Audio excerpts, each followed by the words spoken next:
7 macam perkara yang merusak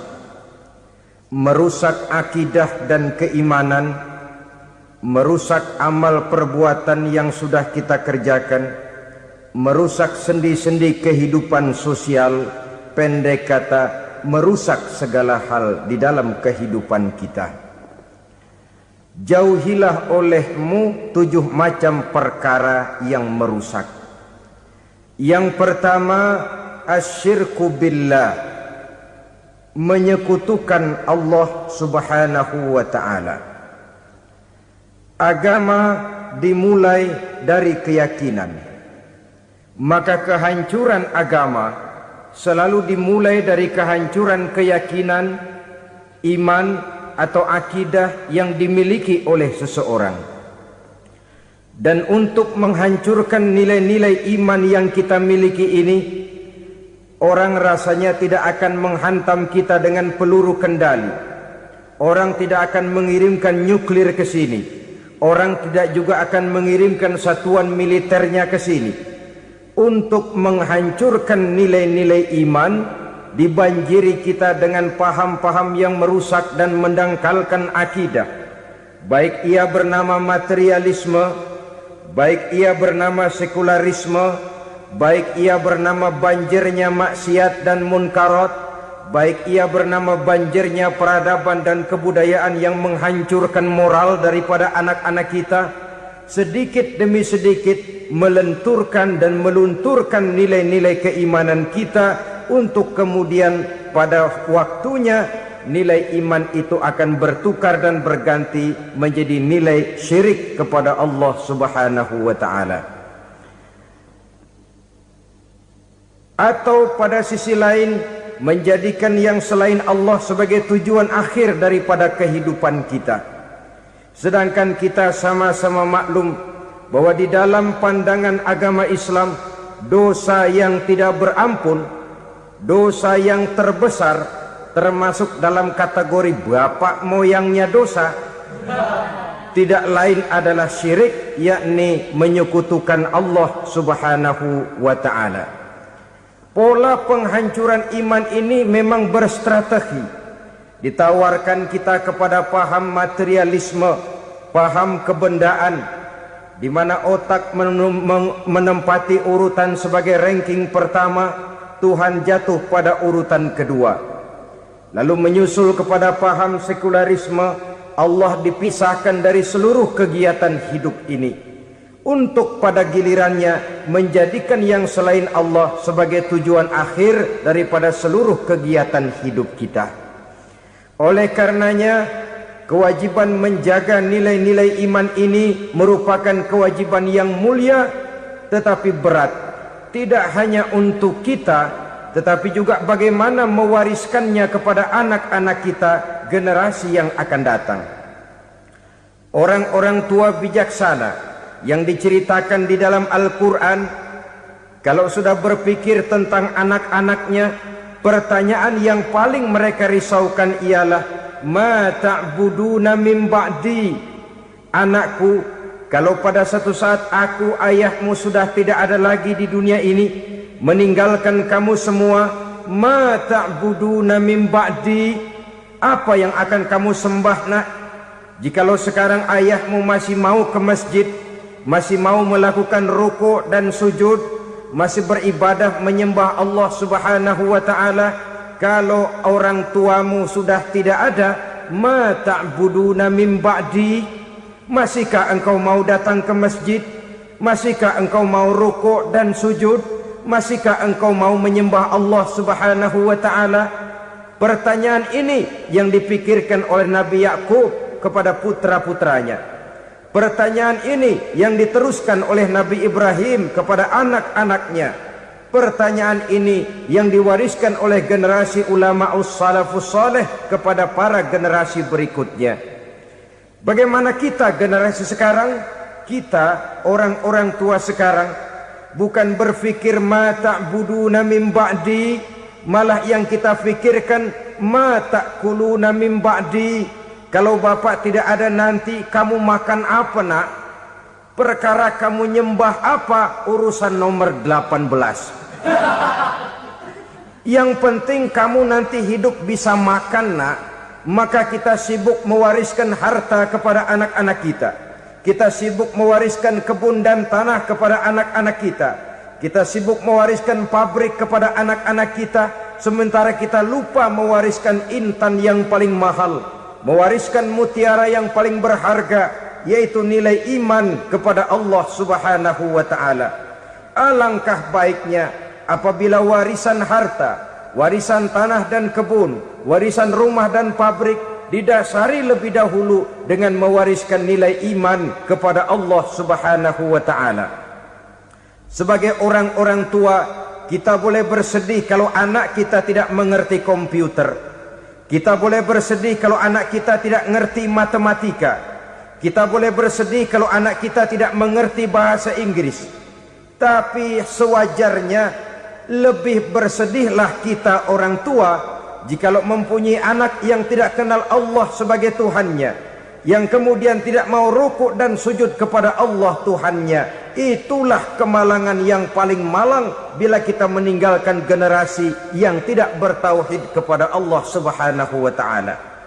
Betapapun anak kita tidak ngerti komputer, saudara, paling-paling kerugiannya cuma kerugian dunia.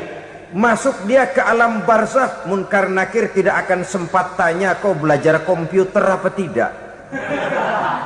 Kumpul dia di padang mahsyar, malaikat juga tidak akan tanya matematikamu nilainya berapa. Yang ditanya kau kenal Allah, kau rukuk dan sujud kepadanya, kau pernah datang ke masjid. Oleh karena itu sekali lagi, menjaga nilai iman tidak hanya untuk kita, tetapi juga mewariskannya kepada anak-anak kita, generasi yang akan datang. Sungguh kemalangan yang paling besar apabila kita meninggalkan anak-anak kita. Mereka kita tinggalkan lemah ekonominya, itu tidak baik. Mereka kita tinggalkan lemah otaknya, itu pun akan membuat mereka tertinggal oleh yang lain. Tapi yang paling celaka, jikalau kita tinggalkan mereka dalam kondisi lemah imannya, rapuh akidahnya, tidak baik dan tidak betul keyakinan hidupnya. Oleh karena itu Nabi berpesan, jauhilah 7 perkara yang merusak. Yang pertama, syirik kepada Allah Subhanahu wa ta'ala. Menyekutukan Allah baik dalam ucapan, dalam keyakinan ataupun dalam perbuatan. Ini perkara pertama yang termasuk 7 perusak besar di dalam kehidupan. Kalau sudah jatuh kita ke lembah syirik, bagaimanapun banyak kebaikan yang kita kerjakan, berjiwa sosial, bertangan pemurah, gemar menolong orang lain, kalau memang dasarnya syirik, maka seluruh kebaikan kita akan hancur, tidak akan ada nilainya dalam pandangan Allah Subhanahu wa ta'ala. Dalam pandangan manusia, mungkin kita dicatat sebagai orang sosial, gemar menolong orang lain, tidak berpangku tangan melihat orang yang mendapat kesulitan. Tapi oleh karena dasarnya syirik, dasarnya tidak mentauhidkan Allah, maka seluruh nilai kebaikan yang kita kerjakan tidak akan ada nilainya dalam pandangan Allah Subhanahu wa ta'ala. Maka jagalah iman kita, jangan sampai dihinggapi penyakit syirik yang bagaimana kecilnya sekalipun. Sekali lagi, baik syirik dalam bentuk ucapan, syirik dalam bentuk keyakinan, sampai kepada syirik dalam bentuk perbuatan, kita berhindar kepada sifat-sifat yang sedemikian itu. Karena apa? Dalam satu ayat Quran Allah Subhanahu wa ta'ala menjelaskan, innallaha la yaghfiru ayyushraka bih wa yaghfiru ma duna dzalika liman yasha. Allah tidak akan memberi ampun kepada orang-orang yang menyekutukannya, tapi Allah masih mau memberikan ampun kepada dosa-dosa yang selain itu bagi orang-orang yang dikehendakinya. Dosa selain syirik, apabila kita bertaubat, Allah masih mau mengampuni. Tapi kalau sudah jatuh ke tempat syirik, itu sudah dosa yang tidak berampun. Taubatnya tidak lain melepas syirik, kembali kepada tauhid, berkeyakinan bahwa hanya ada Allah Subhanahu wa ta'ala, Tuhan satu-satunya, yang lam yalid walam yulad walam yakul lahu kufuwan ahad. tidak beranak, tidak pula diperanakkan, dan tidak satupun yang dapat menyerupai Tuhan Allah Subhanahu wa ta'ala. Saudara-saudara kaum muslimin rahimakumullah, bahwa kita di zaman sekarang memang tidak menyembah berhala, ya. Bahwa kita tidak berterang-terangan mengatakan Tuhan lebih dari satu, memang. Bahwa kita tidak berkeyakinan Tuhan itu punya anak atau diperanakkan, tentu. Tapi dalam perbuatan dan i'tiqad kita kadang-kadang jatuh tanpa kita sadari ke tempat yang bernama syirik ini. Oleh karenanya, di zaman di mana teknologi makin canggih, di mana kemajuan pembangunan makin menjangkau berbagai aspek kehidupan, diperlukan keseimbangan antara kemajuan fisik material dengan kemajuan mental spiritual. Apabila tidak ada keseimbangan yang terwujud, tentulah kepincangan yang diawali dengan pincangnya cara kita berpikir, sehingga pada akhirnya akan mengarah kepada pincangnya cara kita berbuat dan bertindak di dalam kehidupan kita. Oleh karena itu Nabi berpesan, jauhilah sifat syirik, karena syirik merupakan dosa yang teramat besar. Ini sifat merusak yang pertama. Yang kedua kata Nabi, wasihra, jauhilah sihir. Sihir ini juga termasuk perkara yang merusak kehidupan. Kita semua sama-sama maklum bahwa sihir sebenarnya bukan persoalan baru. Sejak sebelum datang Islam, sihir itu sudah ada. Di zaman Yunani kuno, sihir ada. Di zaman Mesir kuno, di zaman Cina kuno, dan yang lain-lain yang serba kuno, sihir itu sudah ada. Bahkan para nabi pun, para rasul yang diutus oleh Allah Subhanahu wa ta'ala, senantiasa berhadapan dengan ahli-ahli sihir untuk menguji kebenaran dari misi yang mereka bawa. Sihir adalah perbuatan di luar kebiasaan yang bisa dikerjakan oleh ahlinya dengan bantuan jin atau setan. Hukum mempelajari sihir adalah haram, mengamalkannya lebih haram lagi. Sebab itu saudara-saudara, sihir merupakan perbuatan merusak yang harus kita jauhi. Ciri-ciri daripada perbuatan sihir, pertama, ia mengandung tipuan, bayangan khayal. Di zaman Nabi Musa misalnya, orang melihat tambang-tambang itu seperti ular. Nabi Musa melayangkan tongkatnya menjadi ular-ular besar yang memakan ular-ular kecil ciptaan tukang-tukang sihir Fir'aun tadi. Lalu sihir bisa terjadi dengan bantuan jin kafir atau setan. Kemudian ciri yang ketiga, sifatnya halus dan tersembunyi. Taruh kata ada seorang ahli sihir yang mempergunakan ayat-ayat Quran sebagai jompa-jampe, sebagai baca-bacaan, itu cuma sekedar kedok. Tujuannya tidak lain menjadikan agama sebagai ketok untuk membenarkan cara yang dimurkai oleh Allah Subhanahu wa ta'ala. Satu hadis yang diriwayatkan oleh Imam Bazar dan Tabrani, Nabi berpesan, laisa minna man tatayyara lahu au takahhana au tukuhhina lahu au sahira lahu. Tidak termasuk ke dalam golonganku, kata Nabi. Tidak termasuk umatku. Siapa mereka? Man tatayyara lahu, orang yang bertatoyur. Apa tatoyur itu? Dari kalimat toyaro, artinya terbang. Toir biasa diartikan dengan burung. Tatoyaro percaya kepada suara-suara burung. Man tatayyara lahu, mempercayai, meyakini dengan benar-benar kepada suara beburungan. Kan suka ada itu, nah bunyi burung tuh, maling liwat. Maling liwat. Burung bunyi, maling liwat. Itu termasuk tatoyaro lahu, percaya kepada suara burung. Kan aneh kalau suara orang nggak dipercaya, suara burung malah dipercaya. Ada ustadz ceramah, kiai ngaji, nggak mau didengerin, burung dengerin bener.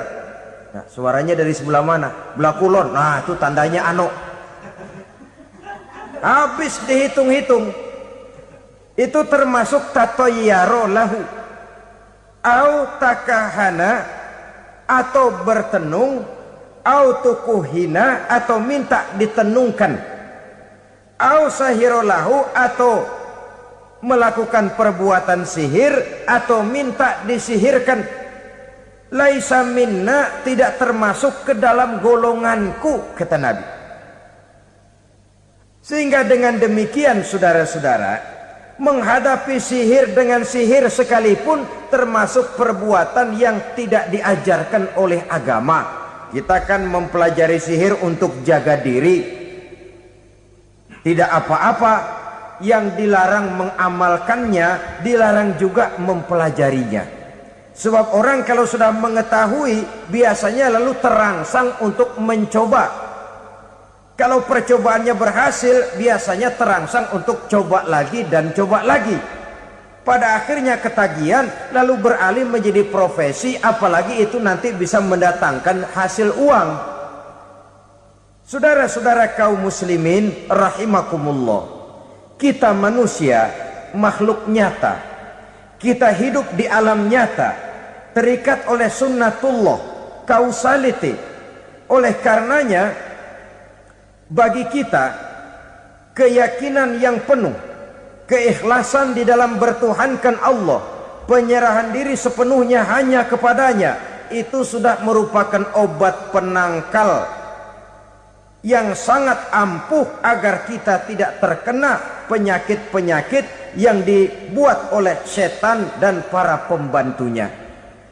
Sehingga beberapa ayat Quran mengajarkan, misalnya a'udzu bikalimatillahi tammati min syarri ma khalaq, atau bismillazi la yadurru ma'asmihi syai'un fil ardi wala fis sama, dengan menyebut nama Allah yang tidak bisa mendatangkan bahaya sedikit pun, dari baik yang datang dari langit maupun yang datang dari bumi. Jiwa yang kosong dari keyakinan yang penuh kepada Allah, jiwa yang penuh was-was dan ragu-ragu, itu yang mudah terserang oleh penyakit-penyakit yang dikerjakan oleh para tukang-tukang sihir, yaitu oleh setan dan seluruh para pembantunya. Kemudian hadis kedua yang diriwayatkan oleh Imam Ibnu Hibban, Nabi bersabda, la yadkhulul jannata mudminu khamrin wala mu'minu bisihrin wala qati'u rahmin. Tidak masuk surga. Ini Nabi yang bilang, tidak masuk surga. Siapa itu? Pertama, mudminu khamrin, orang yang berkekalan dalam mabuk. Selalu mudminun itu sudah menjadi perbuatan rutinnya, tidak kapok-kapoknya, teler seumur hidup. Mudminu khamrin, tidak masuk surga orang yang selalu bermabuk-mabukan. Yang kedua, wala mu'minu bisihrin, orang mukmin tapi main sihir. Ini juga oleh Nabi diperingatkan, tidak akan masuk surga orang mukmin tapi suka main sihir. Wala qati'u rahmin, dan tidak juga orang yang memutuskan silaturahmi.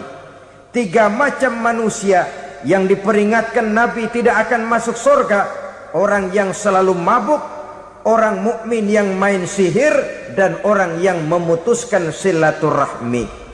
Saudara-saudara kaum muslimin rahimakumullah. Lalu orang berkata, kenapa dilarang kita bersihir? Padahal Rasul sendiri kan punya mukjizat. Nah, kita memang harus membedakan antara mukjizat dengan sihir. Dalam kehidupan agama kita kenal ada yang namanya mukjizat, ada yang namanya karamah, atau keramat biasa diucapkan, ada yang namanya maunah, ada yang namanya irhas, ada juga yang namanya sihir. Kesemuanya ini berbeda, saudara-saudara. Yang dinamakan mukjizat itu khusus untuk para rasul saja. Satu kejadian luar biasa yang terjadi dilakukan oleh rasul atas izin dari Allah Subhanahu wa taala. Perbedaannya dengan sihir jelas. Sihir dari setan, mukjizat dari Allah. Sihir bisa dipelajari, mukjizat tidak.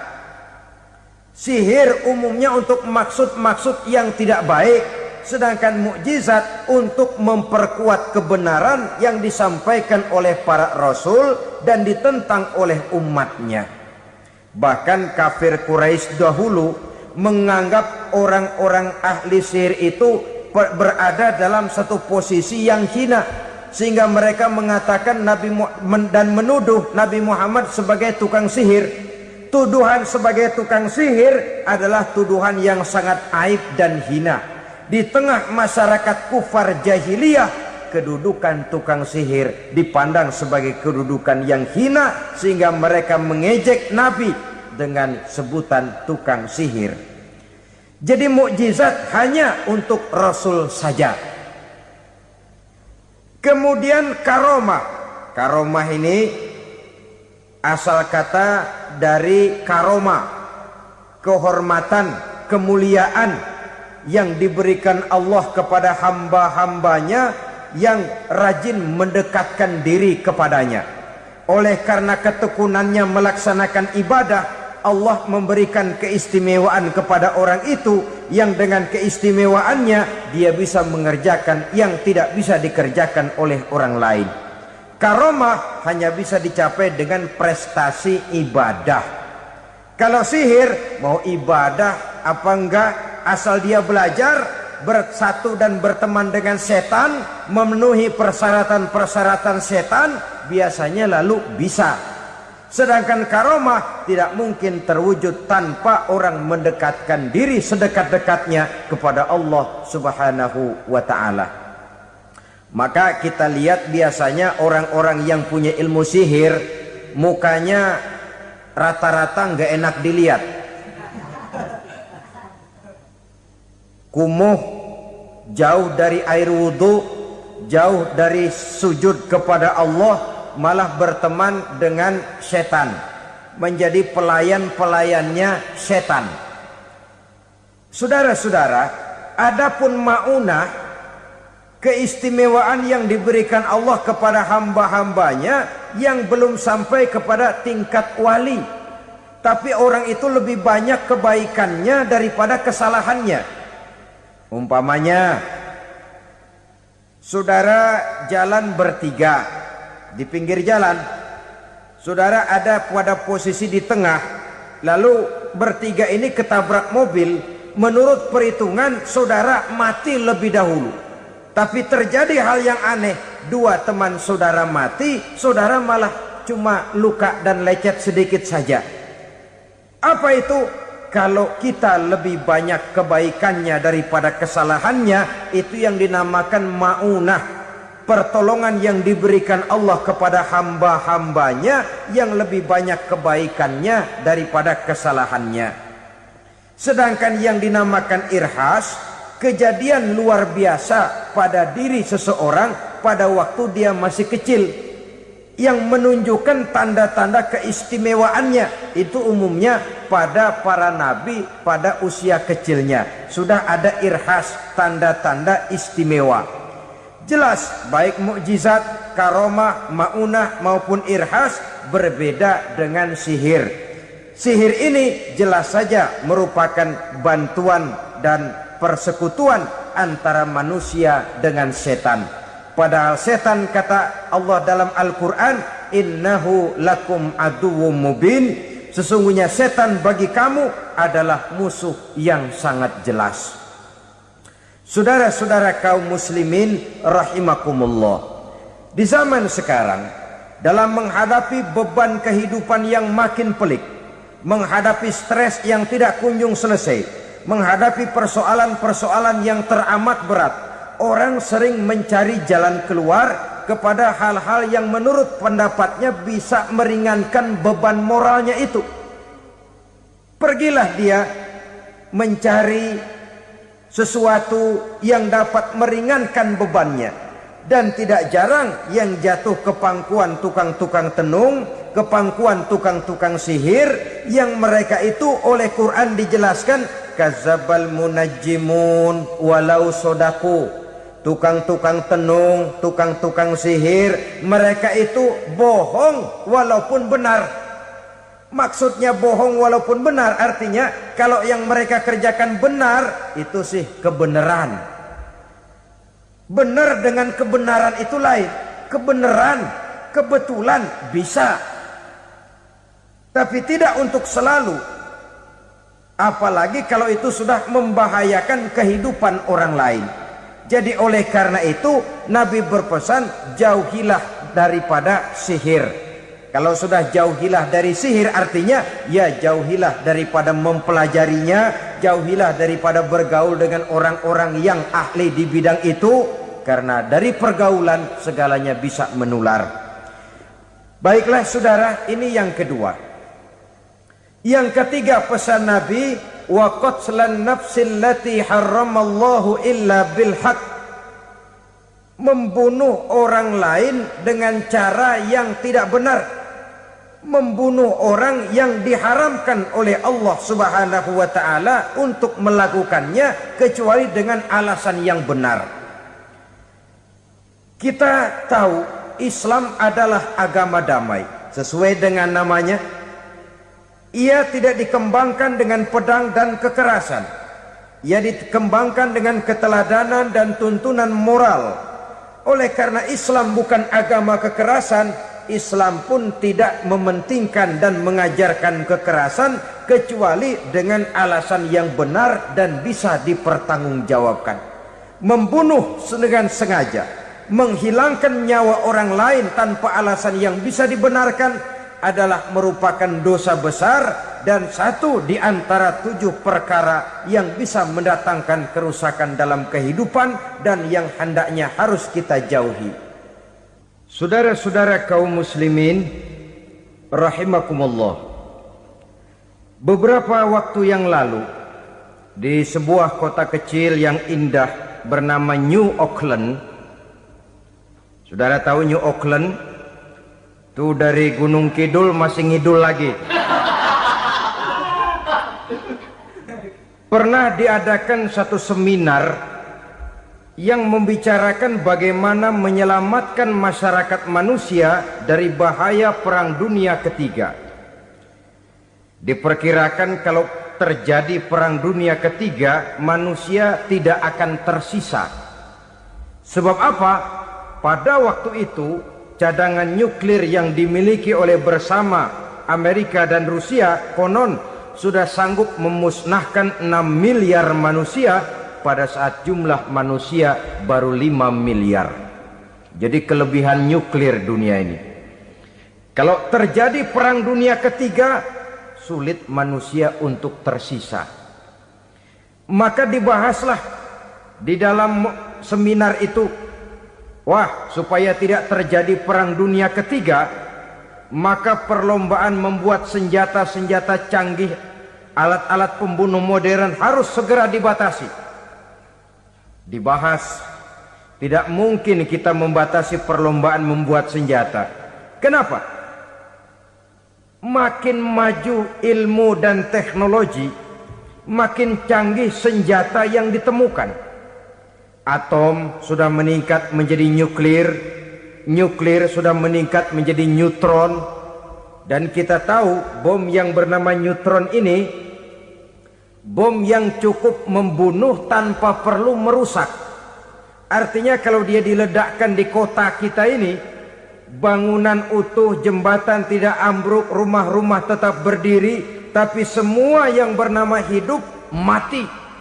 Itu katanya lebih sopan dari bom atom. Sebab kalau si atom ini sudah membunuh, merusak pula. Neutron cukup membunuh saja tanpa perlu merusak. Jadi majunya senjata-senjata teknologi sebagai akibat yang logis dari kemajuan ilmu pengetahuan ini tidak bisa kita batasi. Dan memang sebenarnya yang bahaya bukan senjatanya, tapi manusia yang mengendalikan senjata itu. Mereka kembali kepada prinsip the man behind the gun. Bukan senjatanya yang bahaya, tapi manusia yang mengendalikan senjata itu yang bahaya. Walaupun senjatanya modern, katakanlah model M16 umpamanya, kalau yang mengendalikannya orang beriman, insya Allah aman. Tapi biar megang cuma senapan angin, kalau yang megang orang brutal, ngeri kita deket-deket. Apalagi kalau memang bukan ahlinya menggunakan senjata, bisa ngeker kaki kena jidat.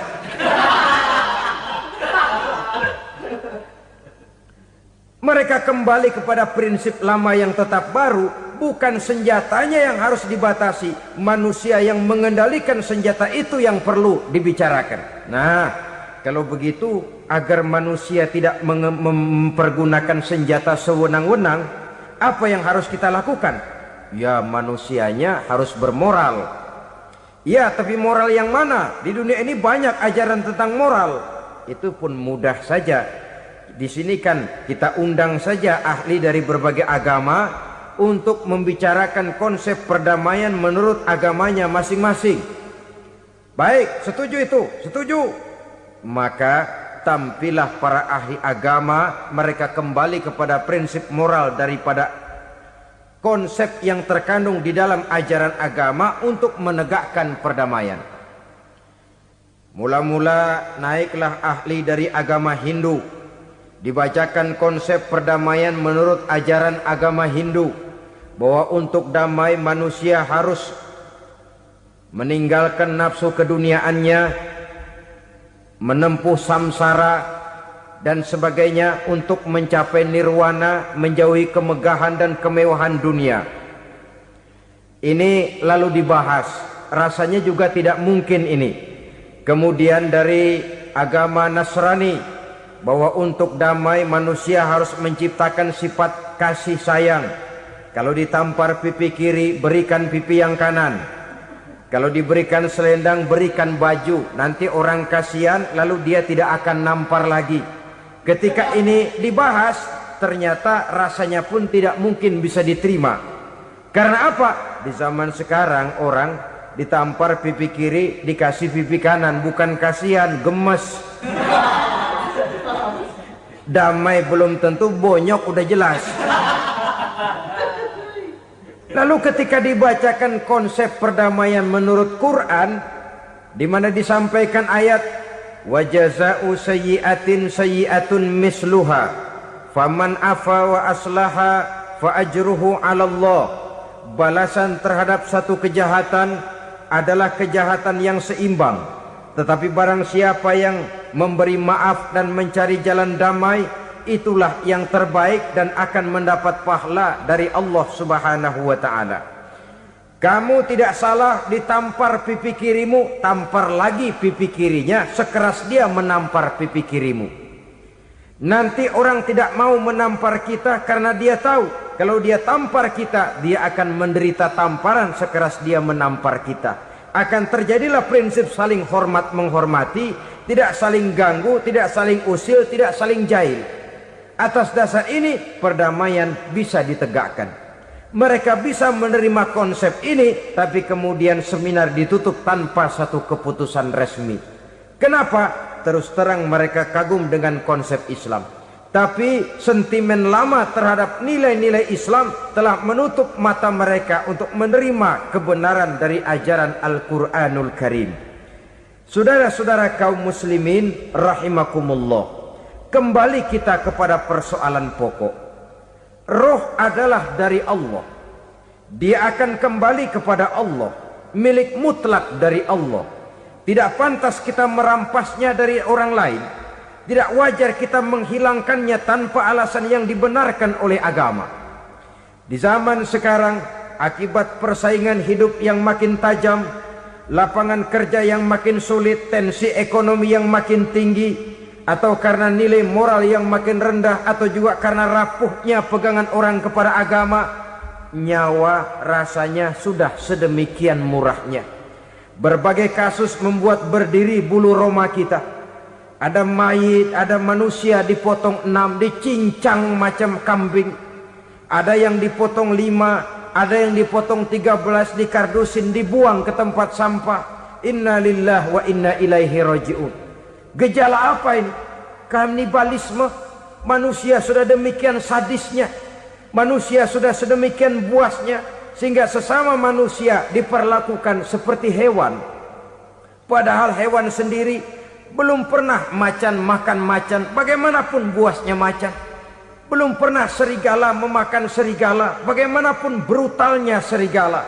Tetapi manusia makan manusia di zaman sekarang kadang jadi kenyataan dalam kehidupan kita. Kadang persoalannya remeh saja. Soal uang 200 perak, pisau bicara, nyawa melayang.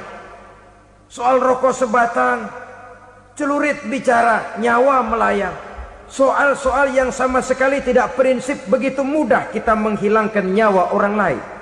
Padahal Nabi pernah memperingatkan, apabila dua orang muslim sudah berkelahi dan berbunuh-bunuhan, al-qatil wal maktul finnar, yang membunuh dan yang terbunuh dua-duanya neraka. Sahabat heran, ya Rasul, kalau yang terbunuh, kalau yang membunuh masuk neraka itu sih wajar, tapi yang terbunuh kenapa neraka juga? Beliau menjawab, dua-duanya sudah punya niat untuk saling membunuh. Niatnya itu yang diponten. Yang terbunuh cuman lagi apes aja, keduluan dia. Umpama tidak terbunuh, pasti dia yang akan membunuh. Oleh karenanya al-qatil wal maktul, yang membunuh dan yang dibunuh finnar, dua-duanya masuk ke dalam neraka. Islam menghormati kehidupan. Tidak hanya terbatas kepada sesama muslim, orang-orang yang berlainan agama pun yang mau hidup berukun, damai, berdampingan dengan umat Islam, jiwa mereka, darah mereka dilindungi oleh nilai-nilai Islam yang disebut dengan kafir zimmi ini. Mengganggu mereka sama saja dengan mengganggu aku, kata Nabi. Jadi oleh karena itu, sayangilah sesama. Kehidupan adalah anugerah Allah, bukan wewenang kita untuk mencabutnya dari orang lain, bukan wewenang kita untuk merampas dan menghilangkannya dari orang lain. Apa yang tidak enak terjadi pada diri kita, begitu pula lah apabila terjadi pada diri orang lain. Sehingga Nabi mengatakan, la yu'minu ahadukum hatta yuhibba li akhihi ma yuhibbu li nafsihi. Belum dikatakan beriman seseorang kamu apabila dia belum mencintai saudaranya seperti ia mencintai dirinya sendiri. Apa yang enak dirasakan oleh orang lain, enak juga dirasakan oleh dia. Mengukur orang lain dengan diri sendiri. Kalau orang lain tanpa salah saya fitnah, kalau saya tanpa salah difitnah orang, enak apa enggak? Enggak, orang lain juga begitu. Kalau orang lain tanpa salah saya tempeleng kepalanya, enak apa tidak? Tidak. Orang lain juga begitu. Yang tidak enak terjadi pada diri kita, tentu tidak enak juga kalau terjadi pada orang lain. Mengukur orang lain dengan diri sendiri, sehingga tidak timbul sifat egois, tidak menari di atas bangkai orang lain, tidak mendirikan kebahagiaan di atas untayan air mata orang lain. Sehingga dengan demikian, saudara-saudara, dia bisa menghormati kehidupan, menghormati orang lain sebagaimana dia ingin dihormati. Inilah perbuatan ketiga yang merusak, membunuh orang lain dengan yang diharamkan Allah tanpa alasan yang benar. Yang ketiga. Kemudian yang keempat, perbuatan merusak wa aklar riba, makan riba. Hidup adalah tolong menolong. Bahasa kerennya take and give katanya. Saling memberi dan saling menerima. Nabi mengajarkan man kuraba kurbatan min kurabid dunya karaballahu lahu kurbatan min kurabi yaumal qiyamah. Wallahu fi aunil abdi madamal abdu fi auni akhihi. Siapa yang meringankan beban dari beban-beban yang dirita seseorang di dalam kehidupan dunia, Allah akan meringankan bebannya daripada beban-beban yang harus dipikulnya di hari kiamat nanti. Wallahu fi aunil abdi madamal abdu fi auni akhihi. Allah senantiasa akan menolong seorang hamba selama hamba itu masih mau menolong saudaranya. Allah selalu akan menolong seorang hamba selama hamba itu masih mau menolong saudaranya. Apabila kita sudah berpangku tangan terhadap kesulitan orang lain, biasanya pun pada saat kita mendapat kesulitan, kita akan sulit juga memperoleh pertolongan. Nah, riba alias renten, kedoknya adalah menolong orang, tapi sama juga bulu buntutnya dilepas, palanya dicekek. Menolong orang pada akhirnya menjadi beban bagi seseorang, dan memang mencari orang-orang yang berada dalam posisi kesulitan. Biasanya di daerah-daerah di mana musim paceklik, jadi lapangan kerja sulit, sedangkan urusan perut tidak bisa ditunda. Akhirnya orang terjebak ke dalam rentenir, ke dalam riba, ke dalam renten. Bunga berbunga, sehingga satu saat jumlah bunganya bisa lebih besar dari jumlah pinjaman pokoknya. Kemudian kalau juga ternyata tidak bisa dibayar, rumah jadi taruhan. Memang rumah satu-satunya, begitu rumah ditarik mulain camping. Bukankah pada akhirnya akan mewariskan kesengsaraan? Oleh karena itu, kepada kita berusahalah jangan berhubungan dengan rentenir, jangan makan renten dan riba. Kepada mereka yang melaksanakan riba, walaupun mendatangkan keuntungan materi, tapi percayalah, harta yang didapat dengan jalan riba tidak akan membawa keberkahan. Manakala tidak membawa keberkahan, dia tidak akan mendatangkan ketenangan di dalam kehidupan kita.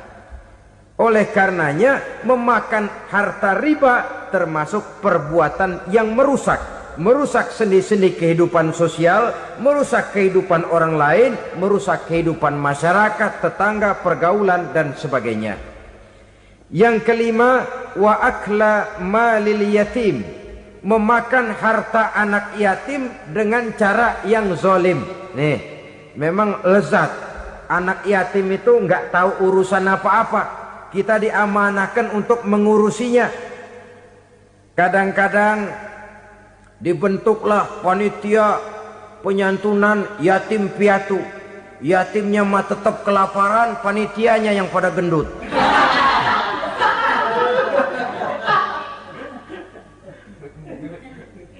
Padahal memakan harta anak yatim termasuk perbuatan dosa besar. Dan menjantuni yatim merupakan perbuatan mulia. Nabi mengatakan, ana wa kafilul yatim kahataini yaumal qiyamah. Aku dan orang-orang yang menyantuni anak yatim seperti dua jari ini pada hari kiamat nanti. Dekat sekali. Jikalau ingin di hari akhir nanti dekat dengan Rasul, bersahabatlah dengan anak-anak yatim. Jadilah pengurus anak-anak yatim. Bangunlah panti-panti asuhan yatim. Pada saat bapak ibunya meninggal, kitalah yang menjadi orang tuanya. Bahkan sedemikian besar perhatian Islam terhadap anak-anak yatim ini, sehingga Quran memberikan peringatan, ara'aital ladzi yukadzibu biddin fadzalikal ladzi yad'ul yatim wa la yahuddu ala ta'amil miskin. Tahukah kamu siapa orang yang mendustakan agama? Beragama tapi dianggap dusta, solatnya dusta, puasanya dusta, karena agamanya sudah berdusta. Siapa mereka?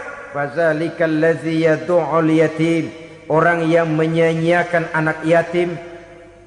wala yahuddu ala ta'amil miskin, dan tidak pernah memberi makan kepada orang-orang yang menderita kemiskinan. Menyia-nyiakan, meninggalkan anak yatim termasuk perbuatan yang divonis kita sebagai orang yang mendustakan agama. Saudara-saudara kaum muslimin rahimakumullah, maka sangat dicela mengeksploitir anak-anak yatim, menjadikan mereka sebagai kedok untuk mencari kekayaan pribadi. Tetapi jikalau ikhlas, ganjarannya sangat besar, nilai pahalanya sangat besar. Menyantuni yatim tidak hanya setahun sekali. Kalau Muharram pakai istilah lebaran yatim, dibentuklah panitia, diberilah beras, uang 45.000 rupiah, alhamdulillah. Tapi jangan lupa, si yatim tidak hidup cuma satu hari. Dia tidak hidup cuma di bulan Muharram saja, dia hidup 12 bulan dalam setahun. Sebagaimana anak-anak yang lain, dia juga berhak punya masa depan. Dia juga berhak menikmati bangku sekolah. Dia berhak mengenyam arti dan makna pendidikan. Dia berhak membekali diri dengan ilmu dan pengetahuan seperti halnya anak-anak yang lain.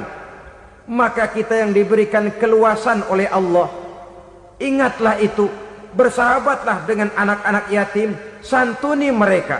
Perkara setahun sekali di bulan Muharram, alhamdulillah, itu bagus, bin Thayyib alias baik.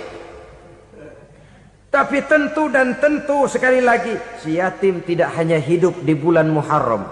Dia hidup 12 bulan dalam setahun, 24 jam di dalam sehari. Oleh karenanya, menyia-nyiakan mereka pada saat posisi kita memang mampu akan memojokkan kita dalam satu posisi di mana kita dianggap sebagai orang yang mendustakan agama. Memakan harta anak yatim dengan cara yang zolim. Bapaknya udah meninggal, kebunnya lebar, anaknya dikelecehin. Nah, dah kamu gak usah pusing, nanti saya yang ngurus. Akhirnya bukan ngurus, nguras. Si yatim mungkin tidak tahu bahwa dia disia-siakan, haknya diambil, miliknya dizolimi. Tapi Allah yang akan membalasnya dengan seadil-adilnya. Maka makan harta anak yatim biasanya balasannya tokcer bin paten. Nggak banyak selang tempo itu, nggak percaya cobain dah. Nyobain aja kan nggak bayar, umpama. Memakan harta anak yatim dengan cara yang zolim, ganjarannya biasanya kontan. Kenapa? Ratapan si miskin, untayan air matanya, jeritan kepedihan hatinya, membuka pintu langit, permohonannya diijabah, getaran hatinya didengarkan oleh Allah. Maka balasannya biasanya kontan, spontan, tidak menunggu waktu terlalu lama. Itu di dunia, belum lagi di akhirat nanti. Bukankah dalam riwayat Mi'raj diceritakan Nabi melihat di neraka itu orang perutnya sebesar rumah. La haula wala quwata. Itu perut kayak rumah, bagaimana jalannya tuh orang? Dan memang gak jalan, diseret-seret oleh malaikat di neraka itu. Hancur perutnya, amburadul itu perut. Berantakan isinya, dibulatkan lagi, diseret lagi, hancur lagi, dibulatkan lagi. Sampai Nabi tanya, orang itu begitu berat siksanya kenapa ya Jibril? Itu Muhammad, waktu di dunia dulu rakus banget makan harta anak yatim. Begitu vonisnya, begitu menyedihkan nasibnya di akhirat. Tapi di dunia pun ketidakberkahan itu sudah membayangi kehidupannya. Oleh karena itu, kepada saudara-saudara yang mendapat titipan anak yatim, berbahagialah, karena semulia-mulia rumah adalah rumah yang di dalamnya ada anak yatim yang disantuni.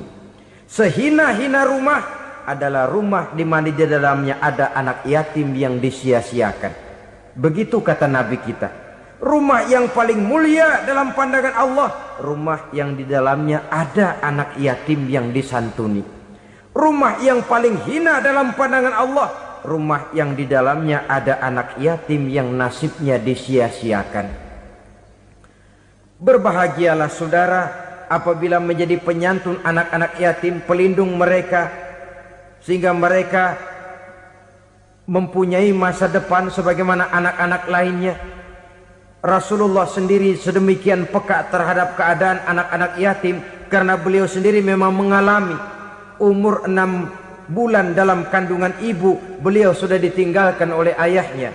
Pada saat berusia 6 tahun ibu sudah meninggal. Yatim piatu dalam usia di mana beliau sedang perlu belas kasih seorang ibu dan pengertian seorang bapa. Kepekaan itu lalu timbul, bahkan kemudian sampai kepada beliau berkata, aku dan orang yang menyantuni anak yatim seperti jari tengah dan jari telunjuk di hari akhirat nanti. Sedemikian dekatnya. Baiklah ya, jadi yang kelima, memakan harta anak yatim. Jauhi karena ini perbuatan yang merusak. Yang keenam, watawalli yaumaz zahfi, melarikan diri pada hari pertempuran. Apa ini? Khianat. Tidak konsekuen dengan konsep perjuangan. Pada mulanya keras benar teriak, berantas korupsi, ganyang korupsi. Cuma karena belum dapat giliran. Begitu dia naik dapat kesempatan, korupsinya lebih edan dari yang diteriakinya. Ini termasuk tawalli yaumaz zahfi, berpaling pada hari peperangan. Di saat menghadapi musuh, kalau belum kelihatan musuh, teriaknya nyaring bener. Jangan takut demi kebenaran sampai titik darah yang paling penghabisan. Musuh belum kelihatan. Begitu musuh sudah kelihatan, paling dulu lari ke belakang. Kalau diajak berjuang ada saja alasannya. Sehingga Quran memberikan peringatan kepada kita semua. Mengapa kamu ini berat? Kalau sudah diajak berjuang di jalan Allah, kakimu seperti terhunjam berakar di perut bumi. Berat untuk melangkah berjuang. Lari dari pertempuran tidak konsekuen dengan konsepsi perjuangan.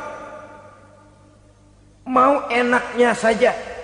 Dalam kondisi yang sulit lalu berpangku tangan. Ini termasuk ciri munafik yang di dalam Al-Quran disindir dengan bahasa kullama adha'a lahum masyaufi wa iza azlama alaihim qamu.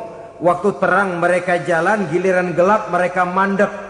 Artinya, maksudnya kalau giliran ada untungnya aja rame-rame teriak Islam. Tapi begitu diminta berjuang, dituntut berkorban, rame-rame mundur. Waktu dilihat di Islam ada untungnya, rame-rame teriak Islam. Pak, saya Islam banget, Pak. KTP saya Islam, Pak. Pokoknya Islam banget dah. Tapi ketika diminta berjuang, dituntut sedikit berkorban, rame-rame mengundurkan diri. Tahun 65 PKI berontak. Waduh, waktu itu jadi orang Islam untung itu. Nggak dikejar-kejar, aman.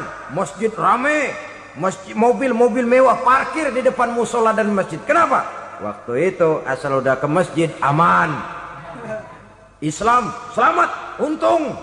Tapi begitu keadaan aman, yang parkir di musola sepeda butut melulu.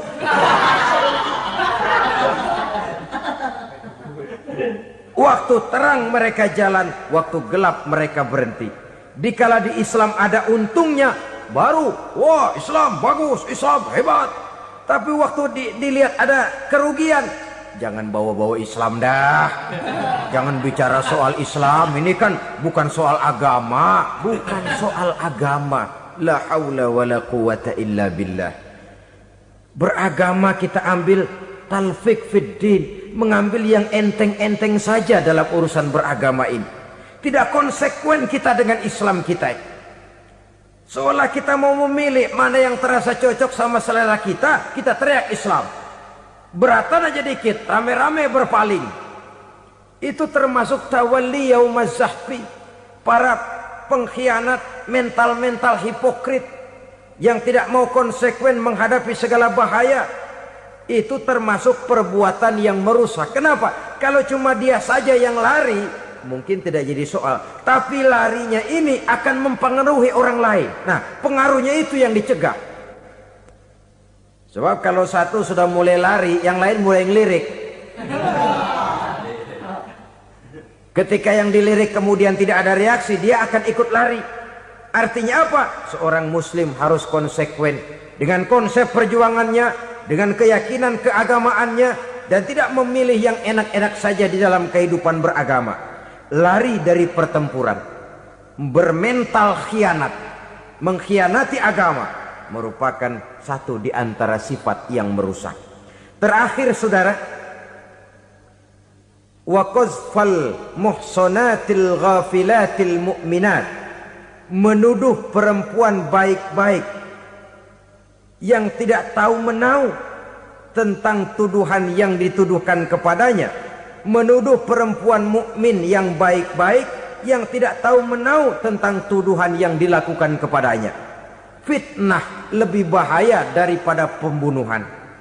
Orang yang tidak salah bisa hancur namanya, orang yang berniat baik bisa ambruk perjuangannya oleh karena fitnah. Sehingga dikatakan al-fitnatu asyaddu minal qatli. Fitnah lebih bahaya daripada pembunuhan. Maka memfitnah ini termasuk satu dosa di antara 7 hal merusak yang harus kita jauhi semampu kita, semampu-mampunya. Mengupayakan sebisa-bisanya jangan sampai terjebak ke dalam hal yang demikian. Nah, saudara-saudara, inilah saja pertemuan kali ini. Mudah-mudahan ada manfaatnya. Semoga Allah memberikan kekuatan zahir dan batin kepada kita untuk bisa menjauhi 7 perkara yang merusak ini. Selalu berusaha menyimpan sesuatu yang bisa membawa manfaat, baik untuk dirinya, untuk anak cucunya, maupun untuk keluarganya, untuk masa kini dan masa depannya. Kadang simpanan itu berbentuk uang, kadang berupa tanah, lain saat berbentuk pabrik, dan lain sebagainya. Sementara masa depan yang paling pasti adalah akhirat. Jika untuk masa depan dunia kita rela memeras keringat, membanting tulang, pergi pagi dan pulang petang, menyimpan uang, menyimpan tanah, menyimpan pabrik, pernahkah kita merenung jika satu saat kiamat datang, kita dibangkitkan dari kubur masing-masing, berdiri di padang mahsyar untuk mempertanggungjawabkan seluruh kegiatan hidup kita di dunia ini. Lalu kita akan menuju ke alam akhirat. Sudahkah kita mempunyai simpanan untuk akhirat kita? Pada pertemuan kali ini saya ingin menyampaikan sebuah hadis di mana Rasulullah sallallahu alaihi wasallam bersabda, arba'un min kanzil jannah. Simpanan sorga ada 4 macam. Yang pertama, ikhfa'us sadaqah, menyembunyikan sedekah. Saudara-saudara kaum muslimin, sebagaimana yang kita maklum bahwa Allah Subhanahu wa taala melebihkan sebagian rezeki dari kita terhadap yang lain. Ada yang kaya, ada yang setengah kaya, ada yang miskin, ada yang setengah miskin, dan selanjutnya. Ada yang gajinya kecil tapi penghasilannya gede. Ada yang penghasilannya gede tapi nggak punya gaji. Ada juga yang memang gajinya gede dan penghasilannya gede. Kelebihan rezeki merupakan sunnatullah dan tidak harus membuat kita merasa lebih dari yang lain. Bahkan sebaliknya, kelebihan itu harus membuat kita ringan tangan untuk menolong mereka yang memang memerlukan pertolongan. Kalau saudara diberikan ilmu, maka pertanyaan akhirat cuma satu: ilmumu kau amalkan untuk apa? Kalau saudara diberikan umur yang panjang, pengadilan akhirat juga bertanya satu: umurmu kau habiskan di mana? Tapi kalau saudara diberikan harta, pengadilan akhirat akan bertanya dua. Hartamu kau dapat dari mana? Kau belanjakan kemana? Dari mananya ditanya, dan kemananya juga ditanya. Oleh karena kita akan dimintakan pertanggungan jawab, maka amanah yang bernama harta ini harus kita gunakan dengan sebaik-baiknya. Ada penggunaan yang merupakan kewajiban, itu zakat namanya. Ada penggunaan yang sewaktu-waktu, itu infak namanya. Ada yang lebih sewaktu-waktu lagi, dan itu sedekah namanya. Zakat dia terikat oleh haul dan nisab, oleh putaran batas waktu dan ukuran dari harta itu sendiri. Sedangkan infak terikat oleh situasi dan kondisi perekonomian seseorang. Sedangkan sedekah tidak terikat dengan apapun. Dalam kondisi seperti apapun kita bisa melakukan sedekah dengan yang terkecil sekalipun. Sampai-sampai Rasulullah SAW mengajarkan, la tahkiranna minal ma'rufi syai'an walau an talqa akhaka biwajhin talik. Atau ada hadis, tabassumuka fi wajhi akhika laka sedekah. Senyumanmu kepada temanmu adalah sedekah. Jadi untuk melakukan sedekah tidak harus dalam berbentuk uang. Dengan ilmu kita bisa sedekah, dengan tenaga kita bisa bersedekah, dengan pikiran kita bisa bersedekah, bahkan senyum kepada teman itu pun sedekah. Jadi kalau sedekah dengan uang memang belum punya uang, nyengir aja banyakin. Itu asal pada tempatnya, jangan lalu ketemu tiang listrik cengengesan. Tentu tidak pada tempatnya dan tidak wajar. Nah, sedekah yang paling dicintai Allah adalah sedekah yang disembunyikan. Artinya jauh dari sifat riya. Kan kadang-kadang ada orang sedekah itu disebutkan namanya. Apa tidak bagus? Kalau memang niatnya ikhlas, ya bagus-bagus saja. Untuk memberikan sugesti kepada yang lain. Di Fulan bin Fulan nyumbang sekian, diumumkan. Boleh kalau niatnya untuk memberikan rangsangan kepada yang lain supaya dia menyumbang lebih besar dari orang tadi. Tapi kalau itu mendatangkan riya, maka sedekah yang paling dicintai Allah adalah sedekah yang disembunyikan. Tangan kiri saja tidak tahu apa yang diberikan oleh tangan kanan. Sedekah yang dilakukan dengan ikhlas akan merupakan perbendaharaan surga, tersembunyi dari pandangan orang lain, tidak seorang pun tahu. Karena memang sikap yang baik adalah melupakan kebaikan dan mengingat kesalahan. Itu salah satu ciri orang bahagia. Orang yang selalu mengingat kesalahannya dan berusaha melupakan segala kebaikannya. Kalau dia akan berada kebaikan, dia tidak bisa ikut, dia merasa rugi karena dia merasa belum pernah berbuat baik. Tapi kalau akan melakukan kesalahan baru, dia ingat kesalahan yang sudah-sudah, sehingga terhalang baginya untuk melakukan satu kesalahan baru. Demikianlah saudara-saudara, bahwa Allah melebihkan rizki sebagian kita dari yang lain, agar terjadi tolong-menolong dalam kehidupan ini. Jadi kesenjangan yang nature, kesenjangan yang alami, itu sunnatullah. Ada yang kaya, ada yang miskin, ada yang kelas menengah. Nah, kenapa lalu sekarang kita berusaha mengentaskan kemiskinan? Oleh karena adanya kesenjangan struktural.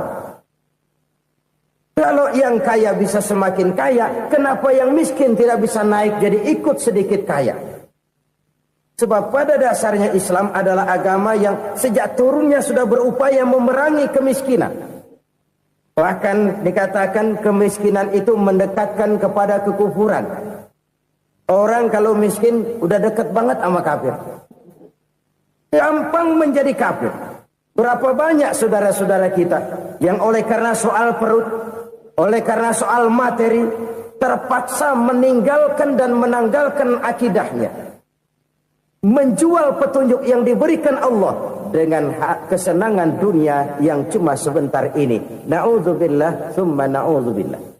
Jadi makin kita sembunyikan satu sedekah, semakin banyak perbendaharaan kita di surga. Sedekah yang paling dicintai Allah adalah sedekah yang disembunyikan. Malahan ada seorang sufi, Dia punya kebiasaan kalau pergi sholat Jumat dia bawa uang. Itu uang dia taruh di bawah tikar masjid. Dia niat sedekah kepada siapa saja yang nemuin itu duit. Maksudnya apa? Supaya yang nemuin nggak tahu siapa yang punya duit. Demikian dia saking ingin menyembunyikan sedekahnya. Karena sifat riya itu bisa memakan amal kita sendiri. Riya itu termasuk menyebut-nyebut kebaikan kita. Orang yang suka nepuk dada. Sedikit-sedikit ngitungnya kalau enggak gua. Oh, kalau enggak gua tuh. Tuh yang belas itu kalau enggak gua, kalau enggak gua. Iya, kalau enggak lu kenapa emang? Orang yang suka menepuk jasa. Terus biasanya memang begitu, saudara-saudara. Kalau perang lagi berkecamuk, orang enggak sempat ngaku jadi pahlawan. Tapi begitu perang selesai, yang kagak kenal bedil ngaku pahlawan, Mas. Itu sesuatu yang biasa. Oleh karenanya, orang-orang yang ikhlas dalam bersedekah, disembunyikannya sedekah itu, Allah cinta betul. Malahan ada hadis memberikan jaminan, inna shadaqatal mar'il muslimi tazidu fil umri wa tadfa'u mitatas su'i. Sesungguhnya sedekahnya seorang mukmin tazidu fil umri, bisa menambah umur panjang. Wa tadfa'u mitatas su'i, dan menyelamatkan manusia dari mati secara su'ul khatimah. Jadi siapa yang kepengen panjang umur, banyaklah sedekah. Yang bosan hidup, pelit terus. Sedekah menambah panjang umur dan menyelamatkan manusia dari mati secara su'ul khatimah. Pak, katanya umur itu nggak bisa ditambah, nggak bisa dikurangin. Kapan? Kalau ajal sudah datang. Wa idza jaa ajaluhum la yastakhiruna sa'atan wa la yastaqdimun. Kalau ajal datang tidak bisa dimajukan, tidak bisa dimundurkan. Itu kalau ajal sudah datang. Tidak bisa lagi umur ditambah dikurangi, sudah datang. Tapi kalau belum datang, itu kan haknya Allah. Mau ditambah, mau dikurangi, hak prerogatif Allah. Sebagai pencipta manusia, Allah maha kuasa dan maha mampu. Sedekah ini menambah panjang umur dan menyelamatkan manusia dari mati secara su'ul khatimah. Orang mati kan sama ya, kondisinya mati, nggak nafas. Tapi hakikat mati kan lain-lain. Ada yang mati itu husnul khatimah, baik akhirnya.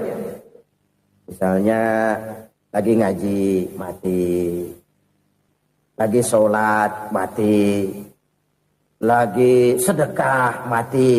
Ini yang dinamakan dengan husnul khatimah, baik di akhirnya. Sebaliknya ada yang su'ul khatimah, jelek di akhirnya. Ini yang jadi catatan akhir. Lagi nyekek botol, mampus. Lagi banting kartu, modar. Su'ul khatimah, jelek pada akhirnya. Sedekah menyelamatkan manusia dari mati secara su'ul khatimah. Dan kita semua kepengen mendapat husnul khatimah, jauh dari su'ul khatimah. Oleh sebab itu yang bisa menyelamatkan kita dari penyakit itu antara lain adalah sedekah yang disembunyikan. Yang dikerjakan dengan ikhlas karena Allah. Tidak karena kepengen dipuji orang, tidak karena ingin dikatakan orang pemurah, sebab orang dermawan itu orang yang memberi tanpa harus diminta. Kalau masih harus diminta, ya belum dermawan namanya, masih harus diminta. Kalau nggak diminta ya tulus, lolos, polos. Saudara-saudara kaum muslimin rahimakumullah. Harta adalah amanat dan akan kita pertanggungjawabkan. Allah melebihkan rizki sebagian kita dari yang lain agar kita saling tolong menolong, bantu membantu. Nabi janjikan siapa yang meringankan beban saudaranya muslim di dunia, Allah akan meringankan bebannya di akhirat nanti.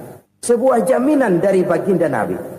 Si orang yang kita bantu barangkali tidak bisa membalas, Allah yang akan membalas lewat jalan lain yang tidak pernah kita sangka-sangka. Ada orang tanya, Pak, ini ada orang nyumbang masjid sambil marah-marah, bagaimana? Saya bilang sumbangannya aja ambil, marahnya jangan. Marahnya jangan diambil, itu urusan dia. Saudara-saudara kaum muslimin rahimakumullah. Umat Islam ini kan umat yang punya potensi besar. Kadang kita merenung, kenapa kadang-kadang pembangunan masjid kok lambat sekali? Kalau hotel hari ini peletakan pertama, bulan depan peresmian. Supermarket hari ini peletakan batu pertama, minggu depan peresmian. Tapi kalau sudah yang namanya masjid, kadang-kadang peletakan batu pertama sekaligus jadi batu terakhir.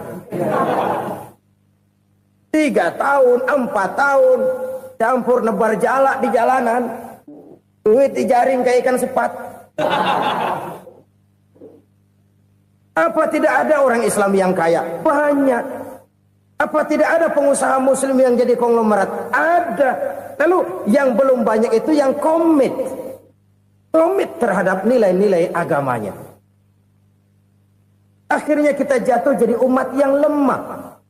Belum ada pengusaha konglomerat muslim buka pabrik supermi cap beduk misalnya umpamanya atau pabrik kecap cap sorban supaya identitas keislamannya sedikit kelihatan. Kita jatuh jadi umat yang lemah karena potensi tidak terinventarisir dengan baik. Kita ini ibarat kompor yang cuma matengin nasi orang lain.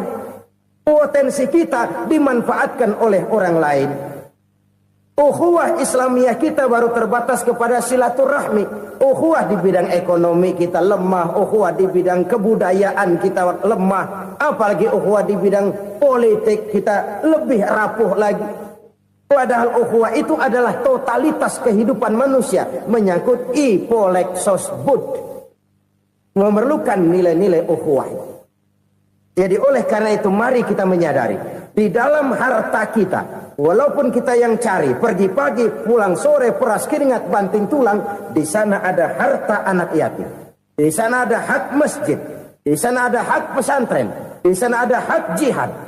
Berbahagialah seseorang apabila dia oleh Allah dijadikan keran.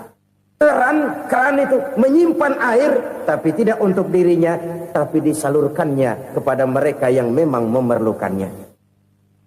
Saudara-saudara kaum muslimin rahimakumullah, ini yang pertama. Jadi perbendaharaan surga adalah menyembunyikan sedekah. Orang lain nggak tahu, kita pun nggak pernah ngitung-ngitung. Kita anggap lewat begitu saja, padahal itu deposit akhirat. Satu. Yang kedua, perbendaharaan surga itu apa? Wa kitmanul musibah, menyembunyikan kesulitan. Kadang orang takut menghadapi kesulitan. Tapi makin kita merenung, hidup ini kan sebenarnya urusan. Takut sama urusan ya jangan hidup. Tandanya orang hidup itu kalau punya urusan. Urusan melupakan problem. Problem sering menimbulkan kesulitan. Kesulitan bukan untuk ditakuti, tapi untuk diatasi dan dicarikan jalan keluarnya. Siapa sih orangnya yang gak pernah sulit-sulit? Makin tinggi status sosialnya, makin gede urusannya. Makin tinggi kualitas imannya, makin berat tingkat kesulitannya. Cuma memang yang namanya enak itu seperti pelangi. Biang lala itu nggak pernah di atas kepala kita, di atas kepala orang melulu. Lo sih enak lo, kata kita. Dia juga bilang yang enak kan lo. Pelangi itu nggak pernah di atas kepala kita. Kata tukang beca, aduh enak ya naik Mercy. Kata tukang beca, apa yang di dalam mobil Mercy? Aduh enak bener tukang beca, di jok ngeringkuk ngorok pulas bener. Saya kamar pakai AC sejuk, tempat tidur sutra, empuk, alga spring bed, gula kulik nggak bisa pulas kalau belum minum Valium, belum tidur. Enak bener tukang beca, di jok ngorok nggak tahu wetan kulon. Itu tukang beca bilang yang di Mercy enak, yang di Mercy bilang tukang beca enak. Inilah enak. Nggak pernah di atas kepala kita, di atas kepala orang lain melulu enak itu. Nah, saudara-saudara, yang merupakan perbendaharaan surga itu orang yang bisa menyembunyikan kesulitan, baik pribadi ataupun rumah tangga. Nih terutama rumah tangga yang jadi soalnya. Kadang-kadang kita ini kalau senang, sebaliknya kalau senang kita diam, kalem aja, cuek. Banyak banget duit kita bawaan, diam aja udah. Malah ketemu orang takut. Tapi begitu susah, sekampung tahu. Padahal Nabi mengajarkan perbendaharaan surga itu menyembunyikan musibah, menyembunyikan kesulitan. Kalau enak, cerita sama orang-orang. Kalau nggak enak, rasain sendiri, tekan sendiri, atasin sendiri. Kita kan sebaliknya. Senang kita diam, asal lagi susah, paling tidak kita nyari teman buat cerita kesusahan. Siapa orangnya yang nggak pernah susah? Cuma soalnya bagaimana kita mengatasi kesusahan itu sendiri. Begitu juga misalnya kalau orang sudah berumah tangga, itu orang tuanya harus menjadi tempat dia cerita yang enak-enak saja. Yang nggak enak rasain berdua, selesaikan berdua, atasin berdua. Jangan dibalik. Asal senang diam, giliran susah saja. Maknya laporan. Terbalik, bisa menjaga security informasi. Maka nama bayam keluar diam, malah seluitan. Enak amat lo makan daging ayam. Security informasi. Saudara-saudara kaum muslimin rahimakumullah. Ujian yang terberat itu yang pernah diberikan kepada para nabi, para rasul, para aulia, para ulama. Makin tinggi keimanan, makin berat bentuk kesulitan. Ayo saya kemukakan satu contoh saja. Ada seorang nabi yang kaya, nabi kaya, namanya Nabi Ayub. Iblis kalau orang begini kan keki, ibadahnya rajin, kaya. Nih yang kayak begini susah digodain. Kalau ibadahnya rajin, miskin, kali bisa disogok. Sini imannya mantap, ibadahnya rajin, kaya, nabi lagi. Oh, tapi namanya iblis nggak kurang akal.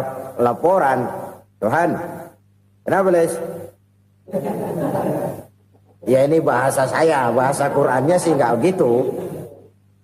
Itu hambamu yang namanya Ayub, dia rajin ibadah cuma karena dikasih kaya aja. Coba kasih miskin dia, berhenti dia sembahyang.